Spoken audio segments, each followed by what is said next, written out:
এই পৃথিবীর মধ্যে কোনো ম্যাটেরিয়ালিস্ট, কোনো সেকুলারিস্ট, কোনো ন্যাচুরালিস্ট, কোনো কমিউনিস্ট, কোনো ফেমিনিস্ট, কোনো ন্যাশনালিস্ট, সোশ্যালিস্ট, কোনো ভোগবাদী, বস্তুবাদী, সমন্বয়কবাদী, সাম্যবাদী, সাম্রাজ্যবাদী কেউ আপনাকে চূড়ান্ত সফলতার পথ দেখাতে পারবে না।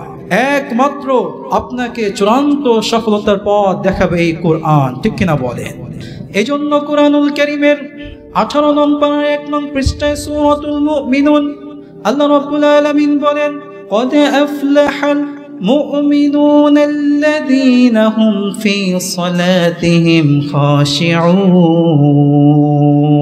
সুবহানাল্লাহ বলেন, indeed successful are the believers। আল্লাহ রাব্বুল আলামিন বলেন, সফল হয়েছে ওই সকল লোক যারা এনেছে ঈমান। ঈমান এনেছে যারা, তারাই হয়েছে সফল, ঠিক কিনা বলেন? তাহলে বোঝা গেল সফলতার মানদণ্ড হচ্ছে একমাত্র ঈমান। আপনি সারা জীবন অনেক টাকা পয়সা ইনকাম করে the most expensive city in the world, the New York of United States of America, আপনি পৃথিবীর মধ্যে সবচেয়ে ব্যয়বহুল শহর আমেরিকার নিউ ইয়র্কে একটি অ্যাপার্টমেন্ট কিনেছেন, ফ্ল্যাট কিনেছেন। the biggest building in the world, Burj Khalifa of Dubai, এই পৃথিবীর মধ্যে সবচেয়ে উঁচু বিল্ডিং হচ্ছে দুবাইয়ের বুর্জ খলিফা।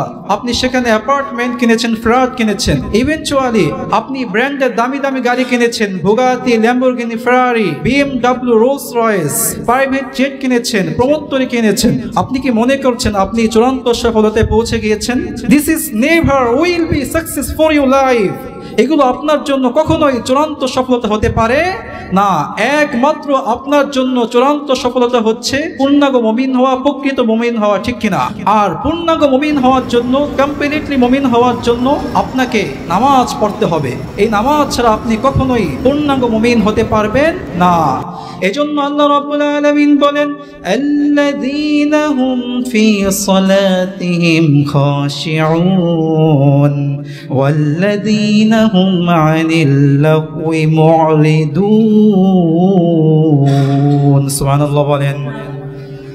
আল্লাহ রাব্বুল আলামিন বলেন, কমপ্লিটলি মুমিন হচ্ছে, পূর্ণাঙ্গ মুমিন হচ্ছে ওই সকল লোক যারা নিজেদের নামাজের মাঝে বিনয় বিনম্র ভাব প্রদর্শন করে নামাজ পড়ে, ঠিক কিনা? আল্লামা হাফিজ ইবনে কাসির তাফসীরে ইবনে কাসিরের মধ্যে আয়াতের ব্যাখ্যায় লেখেন, যেই সকল লোকদের নামাজরত অবস্থায় তাদের অন্তরগুলো আল্লাহর ভয়ে প্রকম্পিত হয়ে যায়, কেঁপে ওঠে, তারাই হচ্ছে পূর্ণাঙ্গ মুমিন, ঠিক কিনা বলেন? তাহলে পূর্ণাঙ্গ মুমিন হওয়ার জন্য আল্লাহর ভয় অন্তরে রেখে নামাজ পড়তে হবে।